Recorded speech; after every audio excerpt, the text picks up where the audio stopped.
Once upon a time. Welcome to Australian Book Lovers, your destination for imagination.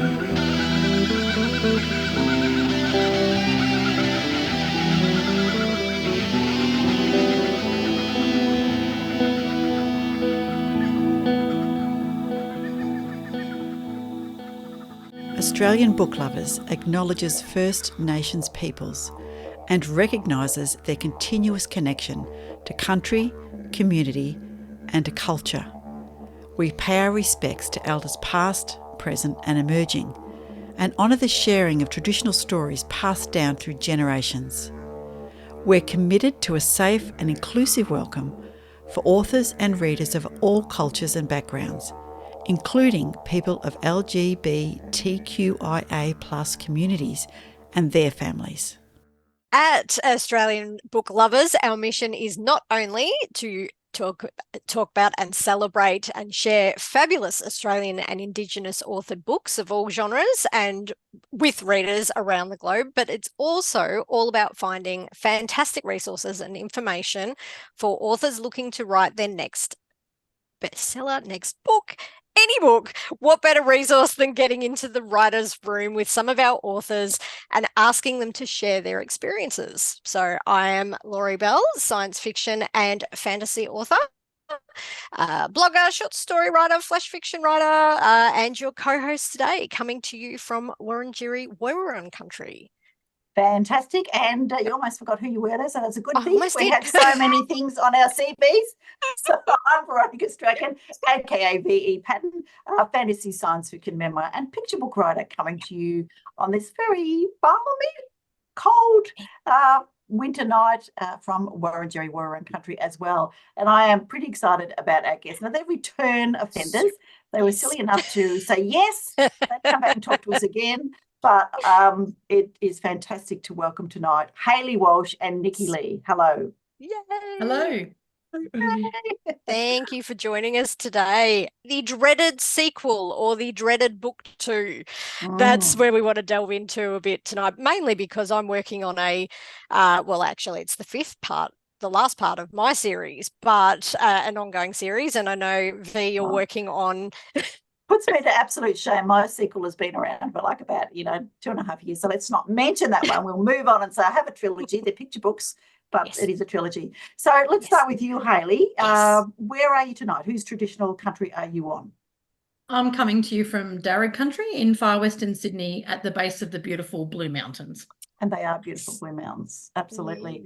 And not that long ago, I did some of that slightly crazy abseiling. And yes, I was in my 60s, but that was part of what I did. I'm going to do it. So it was beautiful going up there. All right, I'm going to give our listeners, just in case you didn't know. There's no way. Sorry. What's that?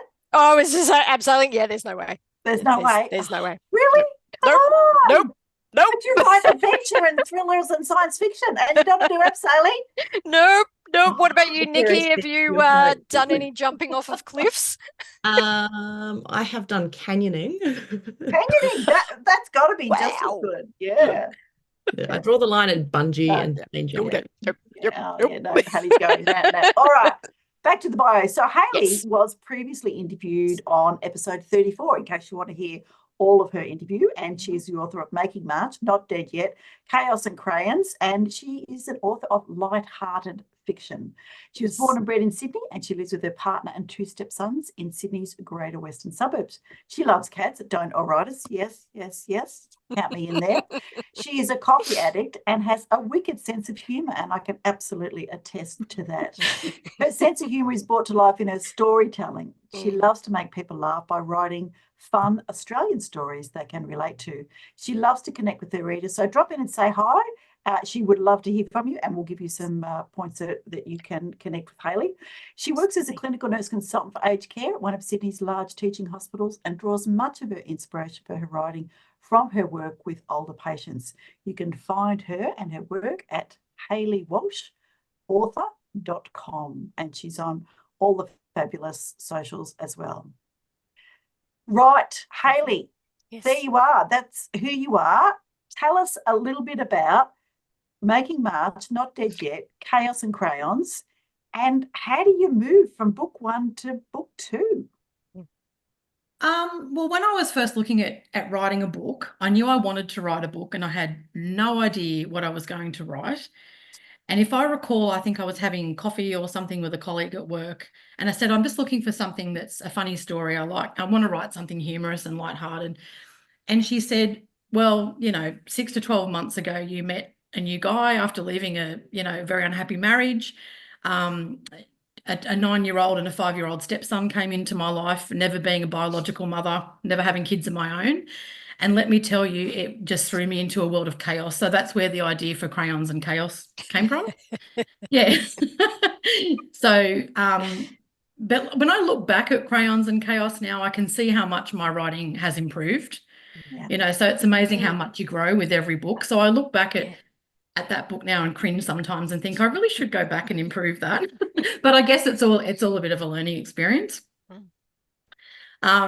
So Making March, I actually started writing before Crayons and Chaos. Yeah, so it took me a lot longer to write, and I just got Crayons and Chaos finished first, so that was published. So Making March is, well, it's very cheeky, is how I would. It is. Definitely put the book.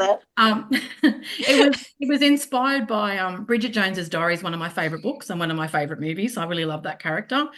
So that was inspired by Bridget Jones. So I just wanted to write a funny book about everyday life that older women. So she's turning 40 basically, and it's her surviving the month of February. So she's recently divorced. She's got an angsty teenage daughter that she doesn't know how to deal with. Her best friend's getting married. She's put on weight and she needs to lose weight for the wedding.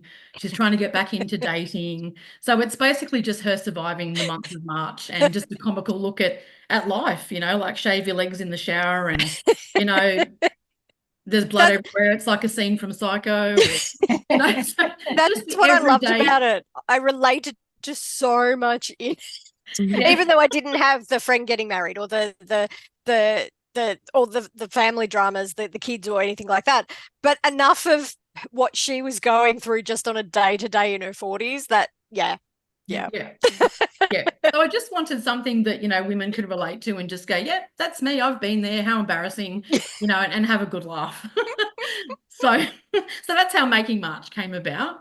Then there was a little bit of a gap, I guess, between writing Making March and Not Dead Yet. Again, I was lost, for a story to write. And one of my patients at work told me a story about when her husband died and she had to, sort of sell up and move to a retirement village and all the trials and tribulations. And she was telling me funny stories about all these nosy, excuse the French, well, it's not really swearing, but bitchy women that lived in the retirement village, always knocking on the door and bringing over a casserole and sticking their nose in her business. So that's where that idea came from. So it's a bit of a lighthearted look at, I guess, some serious issues, ageism. She faces quite a lot of ageism. She ends up having a fall and ending up in hospital. The way she's treated being older, she feels invisible. She's going through grief after losing her husband. She reconnects with a friend from childhood. And there's a bit of a curveball and a bit of a surprise in the story too, which poor Mary goes through. So I guess it looks at some serious life issues, but in a lighthearted way. Yeah, so they're those 3 books that I've published so far and where the inspiration came from. Brilliant. Thank you, Hayley. I am going to introduce Nikky Lee to everybody. So, Nikky, tell us the traditional owners of the country where you're on. A little bit different today. Started way over west. Yeah, so originally I am from Wajak country in Perth, and then maybe about 7 or 8 years ago now I moved to Tamaki Makaurau, which is Auckland in New Zealand, Aotearoa. So yeah, so it's been kind of a massive move from all the way west to now all the way east. Yeah, and a little colder, dare I say? Yes. Yeah. And wetter, a whole lot wetter. And wetter, yes. And we can hear just a little sling of a kiwi just in the edge of your mouth. Yeah, it's a good thing. My family like to tease me about it. I'll bet, yeah. Let me give you Nikky's bio. Previously, we interviewed Nikky in episode number 64 when she had the Rakans Familiar out. Again, one of my favourite books. Love that, which is fantastic. So Nikky is an award-winning author who grew up as a barefoot 90s kid in Perth. Western Australia, as she mentioned, on Wajak country. She now lives in Aotearoa, New Zealand, with a husband, a dog, and a couch potato cat. See, we've all got cats. It's all a part of being an author. If you haven't got a cat, maybe, get yourself one. In her free time, she writes speculative fiction, often burning the candle at both ends, to explore fantastic worlds, mine asteroids, and meet wizards. She's had over 24 stories published in magazines, anthologies, and on the radio. Her short fiction has won 3 Aurealis Awards, and her novelette Dingo and Sister, love that one, as you know, I was a bit of a fangirl, winning Best Young Adult Short Story and Best Fantasy Novella in 2020, and her novella Once We Flew, which I've just bought, I haven't read yet, Nikki, but thank you, winning Best Science Fiction Novella in 2023. In 2021, she received a Ditmar Award for Best New Talent. So her debut novel, The Raken's Familiar, also won the 2023 Sir Julius Vogel Award for Best Youth Novel, 3 Indie Ink Awards, and bronze in Young Adult Fiction at the Forward Indies Book of the Year Awards. And of course, we're all waiting for The Raken's Fall, which is book 2 and comes out on the 16th of October. Are you excited over there, Laurie? Do you want to? Yes. Oh, I was just saying, I'm counting down the days. It's like, where is it? Where is it? Yes, no pressure, but you did just do a lovely cover reveal of the beautiful, wing and the upside down. I really love that. It was just fantastic, which is great. Very good.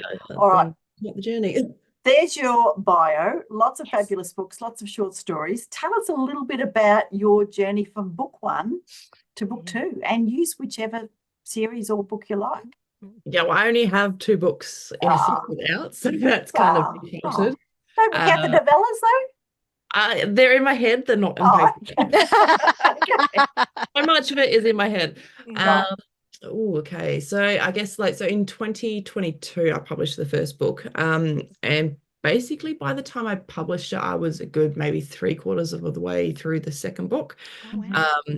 And it was one of those books where I thought it was going to be about 150,000 words. It ended up being about 30% more than that. I started to learn that, like, whatever my estimate is, add 30% to 50%, and that's probably where I'll end up, which means I'm absolutely terrified for the third book. So I finished that, and then I sent it off to my publisher.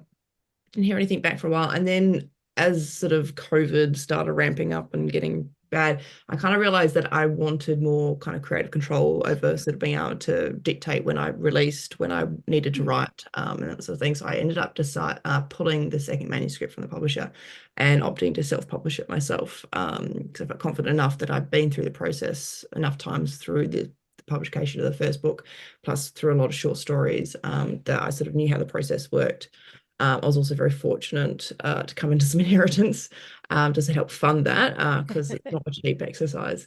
And so that's kind of where I ended up. Is I contacted my editor who worked on the first book, and sort of arranged to do it with her for freelance. And then kind of found a new cover designer, and I've been sort of on the self-publishing path ever since.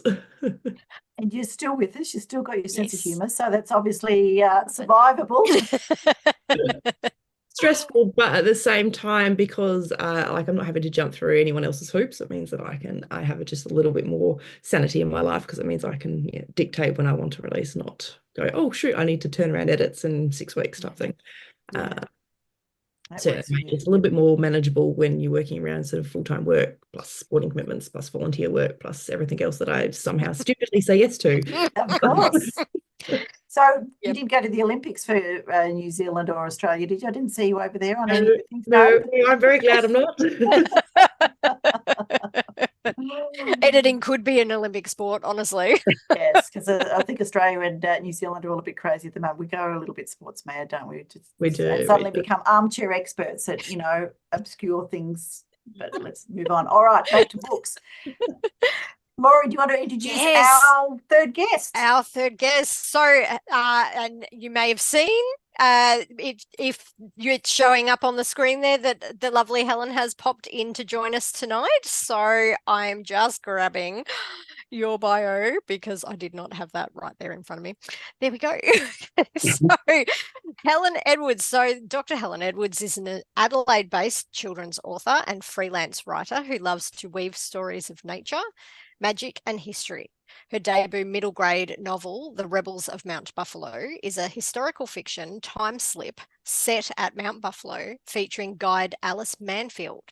It is being published in October 2023, or it has been, I should say. This is that note. That's my bio here. That's my fault. Spell check on my bio. Sorry about that. By the award-winning Riveted Press and imprint of Yellow Print Brick Books. Sorry.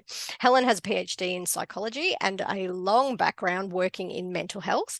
She writes stories that reduce stereotypes and increase understanding of diversity, including characters who live with chronic illness, mental illness, and or who are neurodivergent. She has had type 1 diabetes since 1979 and with anxiety and ADHD, both diagnosed in adulthood, and is interested in writing stories that reflect our Australian environment, culture, and history.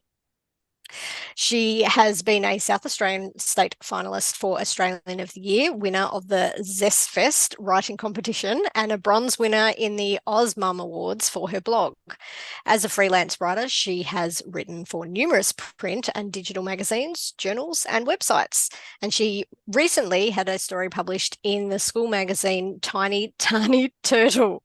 Oh, I'm glad I slowed that down when I said that one. Helen is an experienced speaker and has presented talks and workshops locally and internationally during her time working in diabetes and mental health. She has presented workshops for the Australian Society of Authors and has a new workshop on becoming a resilient writer with the Bold Authors website. She has produced an online workshop for writers essay about writing diverse characters. And you can find Helen at helenedwardswrites.com. The big introduction. I think I've looked at it then listening to you. I thought, I've actually changed my bio a bit since then. Shortened it a bit. It sounds good. Helen, whose traditional country are you on tonight? Ghana. Beautiful country. Ghana country. Yes. Beautiful. Yeah. Well, our ex host Darren, yes, would be thrilled because he's a lad from Ghana. Yes. Yes. Beautiful. We often have a little bit of the South Australia, Victoria. That's all right. Victoria rules now. Sorry. Yeah. Hayley. Well, I said a lot of stories in Victoria. That's my second home. It's good. Excellent. And the Mount Buffalo. I loved your Mount Buffalo story. As you know, it just felt so brilliantly relatable, and you brought that history to life and snuck in the little educational bits and pieces. I don't read middle grade as a rule, but this was just fantastic. So Thank you. Story. Yeah, thank you. I loved it. And speaking of, so you've got your second book that is just coming. We've had the release of the cover, and as you mentioned before, I don't know if we caught that on camera. What happened today? It went to print. Woo! Very, very exciting. That is fantastic. It's very exciting. Yes, coming out on the 2nd of October. It's been, as you all know, it's been a long, hard period of hard work, but I think it's come out beautifully, as my publisher said. So really looking forward to it getting in my hands. That's so exciting. Oh, wow. Okay, do we on to want some to questions. kick off some with some questions? Yes. Dive into some. So, Laurie, I've been hogging the questions. Away you go. Sweet. So, with all of you, how has your writing process changed from book 1 to book 2 or 3, wherever you're at? What worked for you then that doesn't work now, or is your process the same? And let's start with Nikky. So my process has changed quite a bit. So for those who aren't aware, it took me 16 years to write the first Raka. So I can't really leave readers hanging for another 6 and that was very much a pantsed job. And sort of I ended up basically putting it away for 10 years just because I didn't feel like I had the writing chops to actually do the story that justice or the characters kind of do them the honor of actually telling the story well. So I ended up not working on it for about 10 years or so. And so obviously now I've ended up having to become much more of a, I don't want to say planner because there's still an element of the unknown. Like I'll write an outline and then I deviate massively from it. So I say I'm like a plotster or a plantster or whatever they call it, or a happy place in the middle. And the Save a Cat Writes a Novel template has been hugely useful for keeping me at least somewhat, I guess, sort of within some guidelines. So that's probably the biggest change, I think, and also being probably a little bit more disciplined about it. So I kind of write when the muse struck, and now I discovered that actually I can make muse come when I sit down in front of the laptop and do it. So that's probably the big change.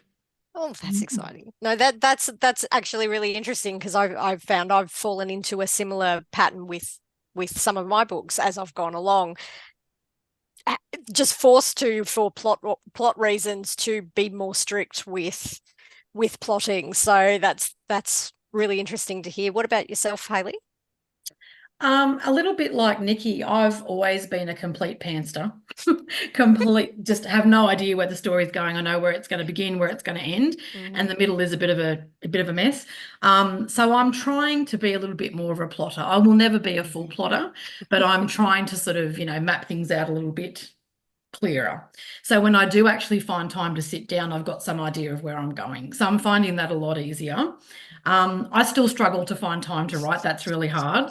But I guess within my process, I'm being more sort of, stepping back a little bit and sometimes saying no to things and actually saying, I need to put this time aside for myself.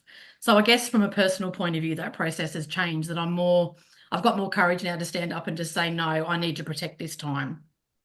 So, yeah, I think that's been a big change for me, sort of putting my foot down and saying, this is my passion, this is something I need to put aside time for, and saying no sometimes. So that's been a big change for me, and it hasn't been easy to do that.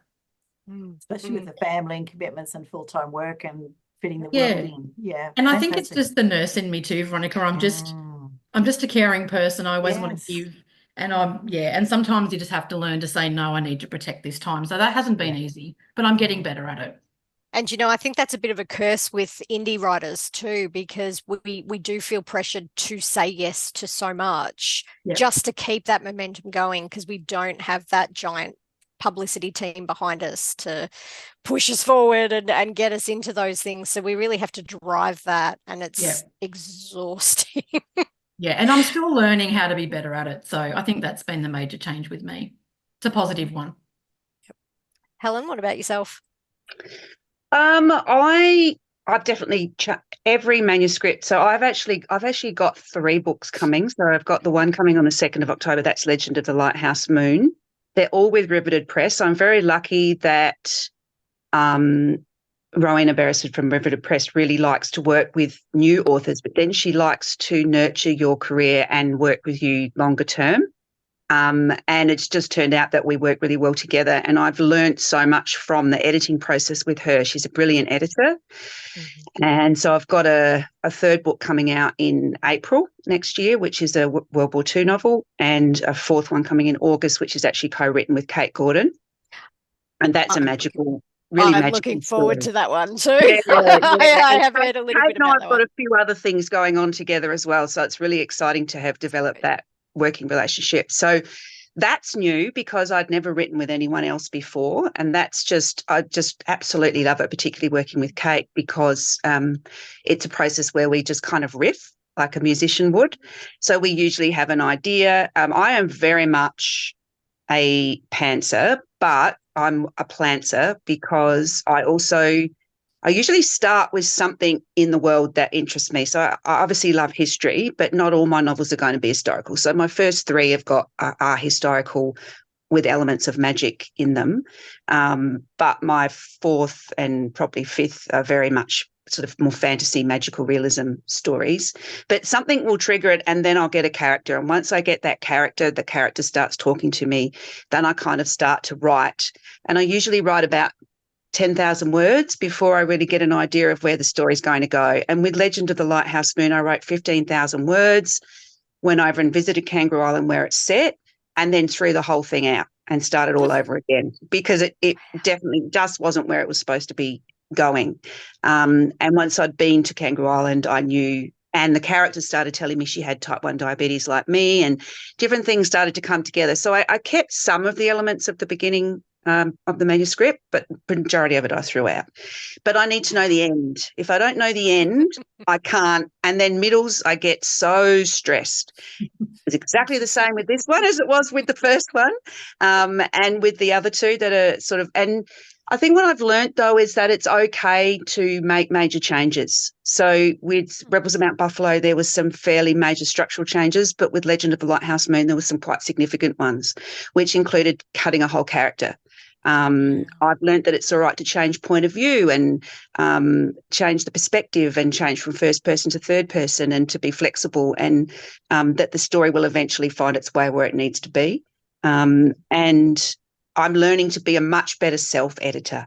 So I can now look at my work and see a lot where things, particularly overused words, and where things are not flowing and all that sort of thing. So, and listening to other people's feedback is something I've always been really open to, and not taking it to heart, not taking it personally, but taking it as a positive thing. So, so I suppose things have changed, and some things have not changed. I've become stronger at them, become better at them. Fantastic.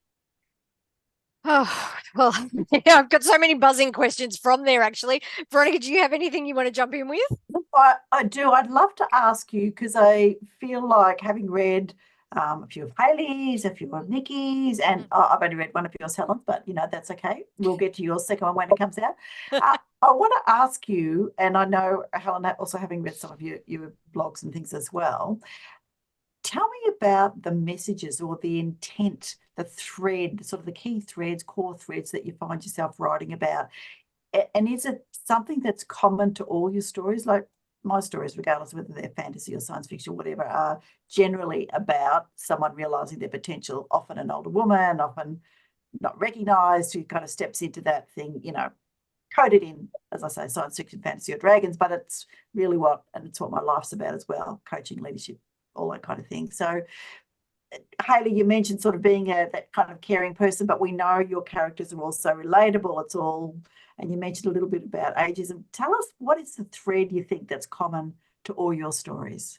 I think they're all just women sort of facing everyday issues and facing it with humour. I think that's the main thread in all my stories. Yeah, and there's always a pet. There's always a dog or a cat. Because, animals can be hilarious. And I should go back and change my bio, because it should say loves cats and dogs, because I used to have cats and now I have 2 dogs. So I need to go back and change that. But yeah, I think just, how we our relationships and how we relate to people, and if, life throws a curveball at you, sort of face it with humour, and the people around you supporting you, how you get from A to B and how you get through something. And just face it and a bit of a laugh. I guess that's the main thread through my stories. Yeah, just everyday people facing everyday issues. Which is your art reflecting life, isn't it? It feels very much like you. Yeah. And absolutely. I realise, of course, that I didn't read half of your bio, Hayley, so I'm really sorry about that. I'm just going to go back and say to people, Hayley's also one of the legends behind Sydney Authors Inc., a group of local authors who want to share their experiences with readers, authors, and all lovers of words. They host free book author talks for book lovers and authors to learn more about the craft of writing, what inspires the author's work, and so much more. So there you go. Sorry about that. Completely missed that because I had the paragraph under the wrong bit. And that's quite okay. This was an organic interview. Interview that gives it a big capital I. Nikky, tell us about the threads that are in your stories, because you've got short stories and the novels as well. Yeah, like I was it just reminds me of the threads thing that was going around, saying you can always find these elements in my work, and I'm going, everything, and I was going, there's a lot of this and a lot of stuff that I write. So family and found family and friendships tends to pop up a lot. in a lot of stuff that I write, but not always. So I was like, oh, but then I wrote that short story that was kind of like a horror, and there was no found family in that. Not ending up. So yeah, it's a hard one. But yeah, I think found family friendships, relationships tends to pop up a lot. Along with sort of strong women, tends to be a sort of a focal thing. And I think that's from growing up in the 90s and not having a lot of strong women in books, at least not the ones that I had access to. There was a few, but like kind of you'd rip through that and go, oh, where's more? And that was it. That was all the only thing that you got. And so kind of wanting more of that growing up. And then I think there tends to be a lot of disability rep, not always intentionally. It kind of they just naturally appear that way. And I think that was just part, I don't know, possibly just because I have friends who fall into various disability categories. And I sort of, it strikes me as though, you know, they're part of society. Why are they not part of stories? So yeah. Exactly. I definitely see that coming through in your stories as well.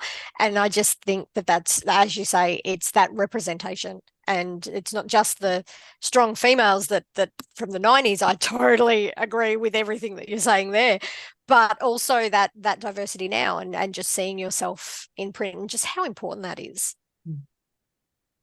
Fantastic. All right, Helen, tell us about the threads in your story. Well, that leads on very well because, as you said at the start, I like to weave diverse stories of nature, magic, and history. And I've always been really passionate about the environment, and when we talk about animal lovers, I would probably be best spending my life with animals instead of people. Like I went off and became a social worker and got a PhD in psychology, but I probably should have worked somewhere in wildlife or something like that. I love all animals. I love nature. I hug trees. I come from hippie parents. The environment is super, super important. I worked in sustainability for quite a while. So all of my books are set, even if it's a fantasy, the environment is always very Australian in terms of the flora and fauna. And I feel really strongly about making sure that that's included in lots of books, and that like in Rebels of Mount Buffalo, there was a lot to do with the conservation of the national park and the lyrebirds and the amazing environment. And in Legend of the Lighthouse Moon, there's a really big focus on just how incredible Kangaroo Island is, but also on the conservation of the sea lions, because there's only 12,000 Australian sea lions left in the world, and 70% of those are in South Australia. So I have a very strong passion for that. I also have multiple chronic conditions, as you also read out at the start, and have had struggles with mental health and live with anxiety, and also fairly recently, some months back, actually went back on to anti-anxiety SSRIs, which has been life-changing because I'd been on them before and I'd reached a point where I realised that I needed to do that again. And I am just so much sleeping better. I'm doing my mindfulness again, and I'm just sort of really feeling so much more like I'm back into being myself and I can cope with things that are coming along. So it's really important to me that all children can see themselves in books, and it's not that the story is necessarily about their chronic disease or making a big deal out of it, but they're the main character who's having some sort of adventure, who's grappling with a problem in the world, who's solving that problem. And often for me, the theme that runs through all my books is grief and loss. And I remember when I first spoke to Veronica about how that doesn't have to be big grief, it can be small griefs, the small griefs of life. There often are major griefs as well that are happening for the main characters in my stories. And I think that's just because we all experience it. And I've personally experienced lots of grief, including diagnosis of diabetes as a young girl, and loss of quite a lot of people in my life too. And that doesn't mean that they're necessarily heavy books, and it's all very much about finding your way, navigating your way through life, coming of age for the readership age group that I write for, and ultimately leaving them with hope. Yeah, fantastic. And yeah, that's absolutely spot on. It's lovely. Thank you, everybody. Yes. Laurie, your shot. Oh, so with your experience, I guess, so from book 1 to book 2, you would have learned a lot of editing techniques and writing techniques and those things that you didn't think you'd need when you started out as a writer. What would you say has been the most that you've learned from book 1 to book 2, whether that's in the publication side of it, whether it's in the PR side of it, the speaking part. What would you say is the biggest thing that you've learned? So I'm going to mix things up this time and start with Nikky. Oh gosh. I'd probably say I think the biggest thing I've learned is actually to trust my gut. Is like, yeah, like it's hard to explain, but so there's stuff that I would often kind of in book 1, I would be like, I don't know about this. Is it working? Is it not working? And I would be very hesitant. And I would need either reassurance or someone to tell me, yeah, this is definitely not working and I need to change it. Whereas now I can kind of go, my gut is telling me this is not working, and I can just go, I don't need a second opinion. I've learned enough to go, actually, no, it's fine, or it's not okay. I need to do something to change it. I think that's probably the biggest difference is just trust or more confidence maybe in the sort of my own abilities. It's probably the biggest thing, and I'm like, it's still something that I'm like, I'm still learning, I guess. It's like, it's not 100% thing. Sometimes I'm just like, oh, I don't know. No, I'm going to get a second opinion on this. But yeah, definitely gone better. Okay. Helen? I think a little bit of that too. So as I was saying before about editing, learning how to see in my work where it's not working and know to just that all needs to go, not holding on too preciously to certain parts, or it's fine if it actually gets swapped around and is said differently, but the essence is still there. But also as a children's author, really learning, because there's a lot of getting out into schools and libraries and going places, and it's a lot of it. I really struggled a little bit last year on book tour. I got quite sick afterwards because it was such a heavy schedule. And so I think I've learned how to, I think earlier, was it Hayley said about saying no to things and making that time precious? I think I've learned to do that I'm on a lot of voluntary things and do voluntary stuff and CBCA and all the rest of it, but there's a point where you've got to say no. So like I didn't go out to the big CBCA book week dinner on Friday night because I knew I was going into a heavy weekend of editing and then next week's book week. And so I've learned a lot more how to pace myself and where my energy needs to fall in order to enjoy myself, make my books do the best they can, but also survive or they'll thrive, basically. Yeah. Not kill myself in the process. Nicely put. Hayley? I would have to say, looking at the 2 books I'm working on at the moment, I've always wanted to sort of, because I write lighthearted humour and my books are quite humorous, I've wanted to tackle some more serious issues, like one of them being dementia, because I specialise in working with people with dementia in my job. And the other one is a personal thing. I'm going through IVF, so something I've been through. So I guess I've just become more brave in the fact, I think, no, I can tackle this. I can put this in and still have a bit of humour. So I guess, I'm becoming, brave, I guess. I was always too afraid to sort of tackle those topics. And now I'm actually doing it, and, getting feedback from sensitivity readers along the way and making sure I'm doing it and finding that balance, so just not being afraid to write about these topics I've wanted to write about for a long time. So, the 2 books I'm working on at the moment, one looks at, infertility is part of the story, and the other one is a lady with early onset dementia and navigating that diagnosis. So, that's been a big thing for me. So plodding along, trying to get through those heavy topics, but in a bit of light humour. What's been your most surprising or unexpected experience of your writing and publishing journey? So most surprising and unexpected. Let's go with Hayley. I guess when I first started out, I had no idea how many wonderful people I was going to meet and just the support I was going to get in the writing community. So I would have to say the friends that I've made and just the lovely people I've met along the way. I could never have guessed how wonderful it was going to be. Excellent. That's mine. Yeah, good on you. That's what about nice. you, Helen? That's definitely a good thing about being in the writing community. It is lovely. I think it's been an absolute joy for me to be with the kids. And my parents are both teachers. My sisters went into teaching late and I thought about doing it.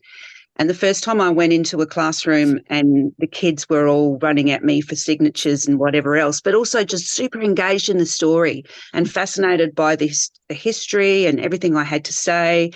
And I was really surprised how energized I was by that, by coming home just buzzing after having spent a lot of time with kids, because it's something I want to do since I was so small. But I kind of didn't realize what an impact it would have to be talking to the young people that I'm writing the stories to. It's a real joy. That's fantastic. Yeah. There's nothing like the honesty of children when they give you that feedback. So they're excited, or they dress up with your character and your book questions. Yeah, that is brilliant. Questions they ask are incredible. Yep. Yeah, very good. Nikki, what about yourself? I think it kind of boils down to what was basically not even a 2-second interaction at one of the Auckland Armageddons, the very first one I did. So those who don't know is the Armageddons is like supernova. And I had a stall there. It was the first one I ever did, and hawking the books. And this guy just walks past, and he goes, like, don't know who he is, never seen him before. He goes, read it, loved it, can't wait for the next one. That was it. Oh wow! Actually, as he's walking past, Yeah. spotted it, saw it, and commented, and then just kept walking. Because he was like pushing a stroller, and he had like a gang of kids with him. And I just remember being like, that was a complete stranger that I've never met before. Have no idea who it is, and how he found the book. So not your family, not had a fan. All of a sudden, I was like, oh my gosh, that was a complete stranger who found the book and found the story, and fantastic. I loved it. That was probably the highlight. Real people are actually reading your book. Yeah. It was such a quick interaction as well. I was standing there, I was like starry-eyed. Because like, oh my God, a stranger read my book. Those little interactions just totally make your day. Yeah. Yep. So I'm gonna jump in. Can I jump in? What do you wish you could have told your first book self that you know now that you didn't know then? Hayley. Put you on the spot. No, it's fine. It took me years of wanting to write a book to actually put pen to paper, and it took my dad dying, to give me the kick up the bum to get it done. So he was always telling me you should publish a book, and he never got to see me finish a book. But I think it was when I lost Dad that I reevaluated everything and thought, no, I can do this, and life's too short. Yep. So that's it for me. Yeah. Oh, that's nice. Nikki? The thing is like, I don't think I would change anything going into book one. There was things I would tell myself for book two, but mainly because I felt like the life experience that I got while I was writing that book, sort of my own discovery, because I kind of figured out that I had anxiety, because when I was starting to write, I didn't even know what it was. I think even when I started writing, I didn't even have it at that point, or at least it hadn't really flared up. And then I kind of went through this really rough patch, and then kind of came out on the other side of it, and I had that life experience to then weave that into the story. That became kind of a crucial part of the main character's character development arc, as she learns to recognize what it is, and sort of anxiety is a sort of form of magic. It's kind of the two mixed together. And so I guess I wouldn't change anything for that. But for book two, which I was writing in the middle of COVID, is I would tell myself that you can burn out doing stuff that you love doing. So I was so determined to get this book done and to the publisher as soon as I could, because I was like, let's get the next one out. And then I basically burnt out. I got very, very close to burning out again. I saw stress came back, anxiety came back as a result of that. And so learning to basically recognizing when I'm hitting that wall and go, okay, you need to take a mental health break here, and just back off, because your creative juices are burning out, and it is quite a possible thing to do. That was the I learned. Helen? Yeah, probably a little bit similar. I think I was actually just talking in the lounge before, when I'd forgotten that I was supposed to be on here, that last time when the book was, every stage I was just so anxious and so stressed, and wanted to know how everything was going to be done and what was going to be happening. And to a degree I was still like that this time, because that's me.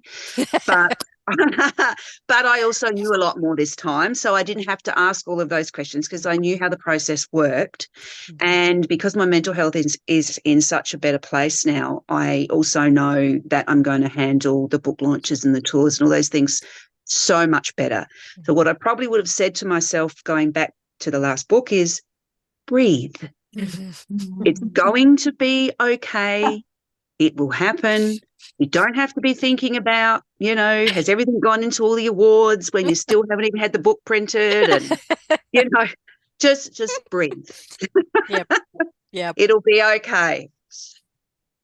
Those are really good messages. Yeah. Fantastic.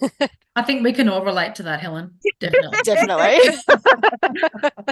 And you're right, it does, you do get that familiarity as you go through the process that first time, and even the second time, just going through those steps and cementing them, that it does, I think you can relax just a fraction. Because you know what it's going to be. Yeah. And it's a long, slow process with a lot of waiting and email refreshing. Yep. Yes. Definitely. All right, I'm going to give you all just a little rest while I tell people about the blurbs about your next book. Now, I've got Scattered Scones for you, Hayley, which is I've been looking forward to for a little while. So this is a troubled marriage, a devastating diagnosis, one ex-husband, an estranged daughter, and one impromptu road trip that may be just what she needed. I am definitely. That sounds good. Yeah. I'm going to read Once We Flew for you, Nikki. So this is the novella that Nikki won the Aurealis Award for. 4 generations ago, a generation ship crashed into the sands of Sabine. Is that correct? Sabine, thank you. Since then, its survivors have eked out an existence in the planet's hostile desert. Yet the tech is failing, the sands are encroaching, and the people are dying. Rescue is still Rescue is still generations away, if it comes at all. But Marcia is a survivor and an outcast, infected with the chrysalis, a disease that grants its carriers uncanny abilities. She keeps her distance from her dwindling community until an old friend's dying wish sends her and a young boy across Sabine's inhospitable sands in search of something Marcia had thought she'd long forgotten: hope. There you go. Wow. Love a bit of a hope punk. That's fantastic. Yeah, it's sitting as my reward on my Kindle, but I've got to write this workshop. Hope nobody from work's listening, which is still delivered in about 2 weeks. But yes, that'll be my reward. All right, Helen, let's share, if you wouldn't mind. We're going to share Legends of the Lighthouse Moon, which is coming in October. It's the 1970s. And see, I love that already because I was a kid in the 1970s. and all right, yes, I'm old. Let's move on. And on Kangaroo Island, Mona McKenna and her brother Albert live with their grandparents at Cape Willoughby Lighthouse. For 5 long years, they've mourned their mother and longed for their missing father to return. Since being diagnosed with type 1 diabetes a year earlier, Mona has been increasingly acting in ways that make her hate herself. While she loves the rugged beauty of their isolated sanctuary and dearly loves her grandparents, she yearns for her parents and finds her diabetes frightening and confusing. Mona finds solace in the treasures she collects along the island's shores. But when she encounters a mysterious sea lion pup, Neo, the world as she knows it is forever changed. The 2 siblings embark on a journey that leads them to uncover secrets hidden within their family's past. As they bond with Neo, Mona and Albert's quest for truth takes them deeper into the heart of Kangaroo Island. With the fate of their beloved lighthouse hanging in the balance, they must summon courage and resilience to protect their home and the endangered sea lions who call it their own. Rich with folklore and brimming with adventure, Legends of the Lighthouse Moon is a dazzling tale of family, resilience, and the enduring magic of the sea.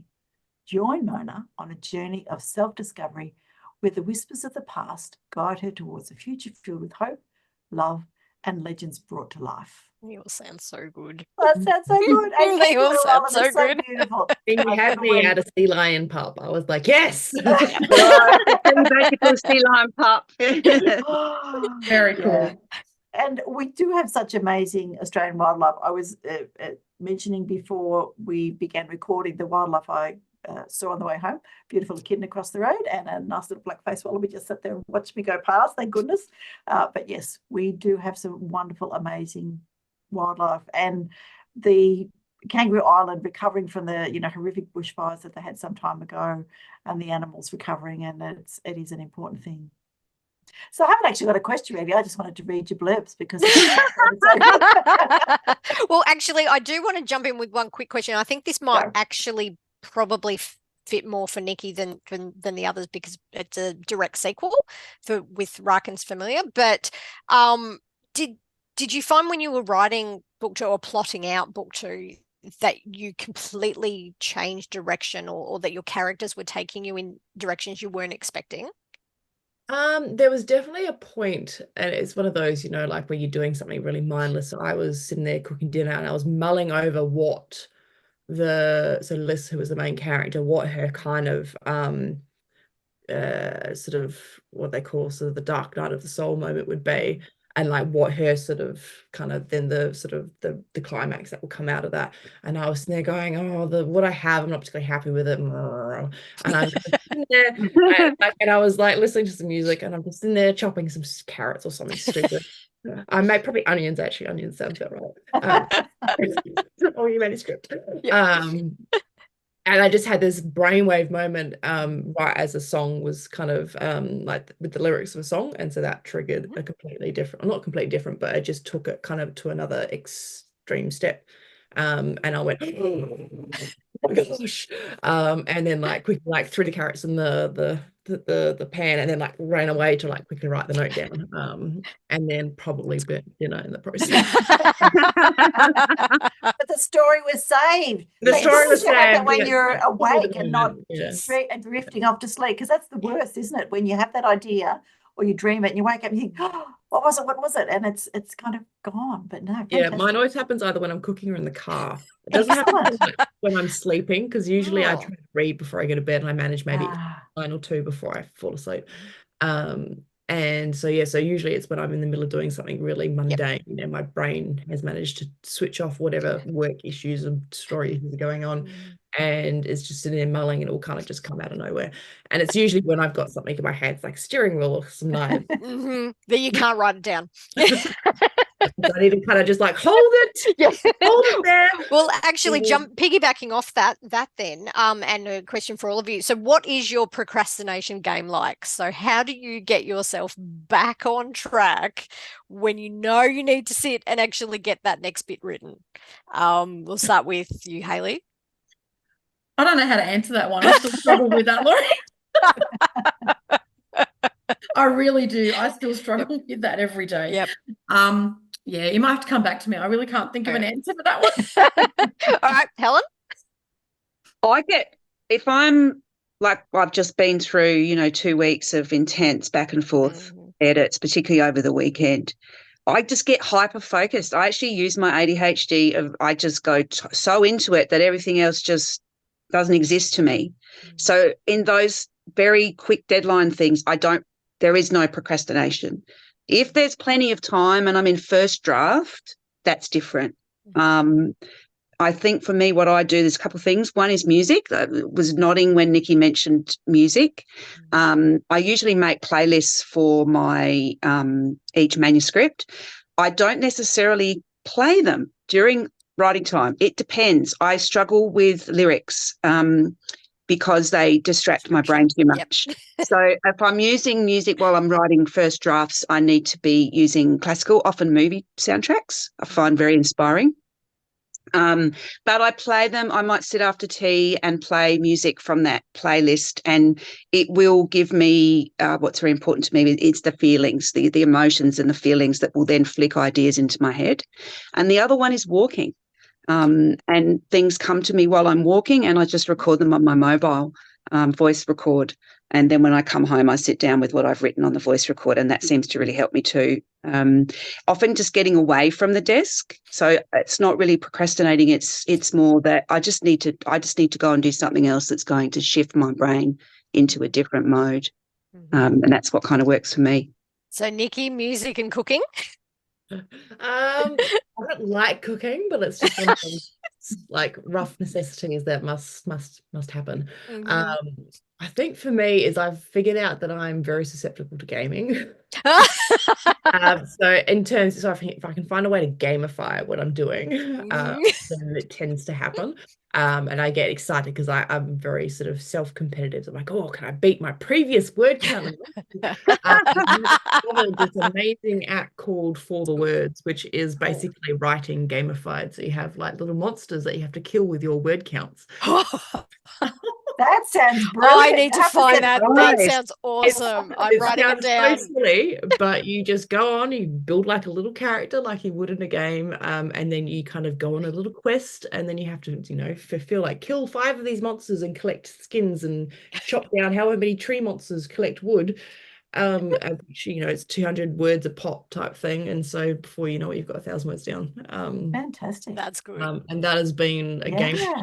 Sneak That attack. is- I love That it. is fantastic. I I'm was like, definitely gaming gamified that up. writing definitely works on my brain. My kids Hey. actually love it. Sorry, before we move on to Hayley, they love it when I am procrastinating because I procrastinate. So they can guarantee that there'll be a dozen muffins or, peanut butter cookies or banana cake or something happening. And I'll go, oh, yeah, the cake. Oh, I'm coming up to procrastinating your again, Mum. place. Yeah, exactly. Means, like, the rest of the house benefits when I'm Yes, really not in the yes. writing mood. Yeah. Go ahead, Hayley. Sorry, jumped in Hayley? there.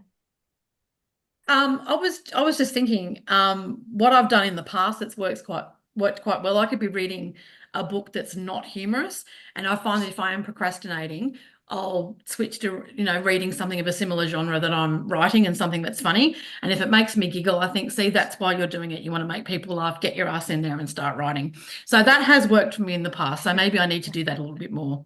Switch to a funny book, and then that's what I want to do is make people laugh. So that can motivate me. Definitely. That's great. Yeah. What about you, Veronica? What? The procrastinating? Yes. Oh, look, I procrastinated peanut butter cookies yesterday. And, the other thing I do, I work on Australian Book Lovers. And I go, I'll just sort that out. And the website's getting a bit of an update. And I go, I'll just fix that up. And, there's a few spaces there. Oh, yeah. Not good. And you, Laurie? I lock myself. I actually head off and I'm either get on the train or I go into a coffee shop, so I can't turn on the TV and I can't start cleaning. And I'm literally trapped there where I put the writing in front of me and there's nothing else to distract myself with, I guess, so, except for people watching, which can fall into its own dark rabbit hole. Yes. Yes. Interesting. All right, let's finish up with a little bit of the writing community, which you've all said that you love, which we all do. And all of you are kind of, I'll say, heavily involved in various writing associations or your local, state or national writing communities, creating events, giving workshops. What do you get from those interactions? So maybe, Helen, I know you've just written some workshops for the Australian Society of Authors, and you've got another bold group, somebody else that you're doing some workshops for. So what do you get from making that contribution to the broader community? Yeah, I actually haven't. I did those last year, and they're on demand ones, so I don't physically have to go and do them. I really love interacting with other people and helping them to find their way through to what it is that they want to do. But I also sit on the board of the Children's Book Council South Australia here, which is the first time I've done that this year. And I'm a volunteer for Books in Homes. So I go out at least once a term to a school, and at their book giving assembly, the kids will get given a bag of books. It's kids that don't tend to have access to books. And the first assembly I did of that, I was so buzzing when I came home, because I had about 10 kids come up to me afterwards, and one of them said, I'm a bookmaker. And, and they were asking, and one said to me, oh, you only need one good idea. That's all you need. And you've got a book. Sage advice. So I get a lot out of that voluntary work, because I learn every time I go and do those things. My presenting skills get better. I get more confident in speaking in groups of kids and stuff. But just getting that interaction to see what literature is doing for kids it's something that really makes me feel inspired to keep on going when it's tough. You know, I mean, look, let's face it, you don't make a lot of money as an author. It's you've got to be in it for more than one reason. Yeah, absolutely. There's got to be a lot of it, doesn't it? Yeah. Hayley, what about you? As I know you've often organised Sydney Authors events as well as the Sydney Authors Inc. There's often a crowd of writers around a table. Yeah, I have to say, first of all, going back to when I did my 3 seasons of the Right Words podcast, my podcast, that just how much I learned from listening to other people about their process. You know, so when I procrastinate, or when I, you know, if you believe in writer's block, when you suffer from writer's block, just hearing what other people do, you know, to get themselves out of that hole, I found that really helpful for me. I learned so much listening to other people. And with Sydney Authors Inc., we had a lady come to the talk before yours, Veronica, and she came up to Maria and myself and she said, "Remember how I told you I wanted to start writing a book and I've never had the courage?" She came back, she was at your talk, and she told us that she's now started writing that book. So just coming along and us encouraging her, she finally had the courage to finally put pen to paper and she started writing.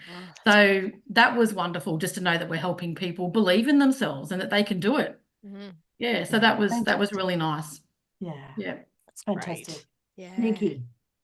I guess there's a couple of reasons. Like the camaraderie is definitely one of them. It's like just being around other writers and like having someone to vent at, be like, my character's not behaving today. It's like they get it. And so it's in itself is quite motivating and inspiring. And just the like, it's just such an open, warm, accepting community. And there's been a number of writers that have just taken me under their wings and kind of just like thrown the doors open essentially. And to that extent, it's kind of then inspired me to do the same with other writers as they're coming up. It's to kind of show them how to do certain things and like, hey, like, have you done this? Have you tried it this way? And that sort of thing. In terms of like, from like anything from like setting up a bookstall to like navigating self-publishing to setting up websites, like learning how to blog, all that sort of stuff is like hugely valuable. And sort of everyone knows different things, that sort of thing. So you can kind of just pull the tools and resources together that you know, to sort of build off each other. I think that's the big one for me. Is it's kind of like, it's my way of giving back and saying thank you to the writers who have helped me by helping others, and then in turn them helping others, and so forth. It's kind of the whole, you know, rising tide lift all boats type thing. And it was really evident to me quite recently when I was invited by Lee Murray, who's probably one of New Zealand's most notable horror writers, to be part of an anthology. And like, I'd never really considered myself sort of as an emerging New Zealand horror writer, and just getting that invitation was like a huge honor for me. But then being able to then take that motivation, that inspiration to then champion a fellow writer who's just released a bunch of horror poetry, and was selling it at Armageddon, and I was so excited for her, and I was just seeing her excitement is kind of infectious and that sort of thing. So it was a really nice sort of circle that inspired by someone else inspiring me, then hopefully will inspire her to do the same thing for someone else. So that's fantastic. Brilliant. I think that's what I love about the community is that if we're writers, we tend to read a bit, and because of that reading, you read as much as you possibly can. So the competition thing always makes me laugh, because if you're a reader, you will read anything and give me more, I want more. There's no, I won't touch anything else because I'm only reading this one author or one topic. That is this and this and this and this. Exactly. So pushing and keeping all of us up and bringing people up with you and pushing people up further. And I think that's the best part of our community, and that we really do care about each other. It's like when you were saying that, I was just remembering being a kid and a teenager and going to the library, and it sort of was quite a lonely thing. It was like a solo thing. It was like going to get the book and then, or the big box of books. But now it feels like everybody I know is everybody I follow and follows me, and I meet and go to events with and go to meetings and whatever else. Everybody's just reading. We're just all reading and talking about reading and talking about books. And it's like, oh, wow, this is a whole world of people that love books. Yeah, it's fantastic. All right, we could talk all night, but we're not going to. We're going to say We've got to let Nikki sleep at some we've point. got to let Nikki sleep, indeed. So, final words, advice for a new writer. Yes. I'd have to say just believe Hayley. in yourself. That I said Yep. that you can do it. You know, don't doubt yourself, because no matter what you write, there's someone out there that will enjoy your book and someone that will get something from it. So just put it out there and just get it on the page. Yeah. Fantastic. Nikki. I'm going to say the thing that I often say when I'm asked this question is write like no one's watching. Ah. I like that. Don't think about who's going to be reading it or whatever. Like, the first draft is for you to discover what the story is and for you to enjoy the process of writing the story. Is like, have fun writing it. I think that's the biggest thing, is if I'm having fun, then I know the story is probably going to be okay, at least okay, if not good. So if I'm enjoying it, then hopefully other people will be enjoying it too. So don't think about who's reading, just do it for yourself. Love it. Helen. Don't compare yourself to other writers, especially don't compare your first draft to the finished book that you're reading that's been edited 1,764,000 times. And we all do it. Don't compare yourself. Very, very good advice. All of that advice is very good for new writers. And I have to say, all three of you have been perfect examples of the generosity in sharing the wisdom and experiences and your vulnerabilities here on the show tonight. So thank you to Hayley Walsh, writer of lighthearted fiction. Thank you to Nikky Lee, writer of fantasy and horror, and Helen Edwards, writer of beautiful middle grade fantasy and historical, time slip, all sorts of fabulous young books there. So say good night, Laurie Bell. And what do we do when we're trying to sign off? We say don't forget. Australian book lovers, though, before we do that. And all of these writers have their books on there. Look them up under the genres. You'll see the website going through a little bit of an upgrade, slowly but surely. Thanks very much to Holly for doing that for me. And we also have our sign off to say. Yes. So remember. You got me. Every time.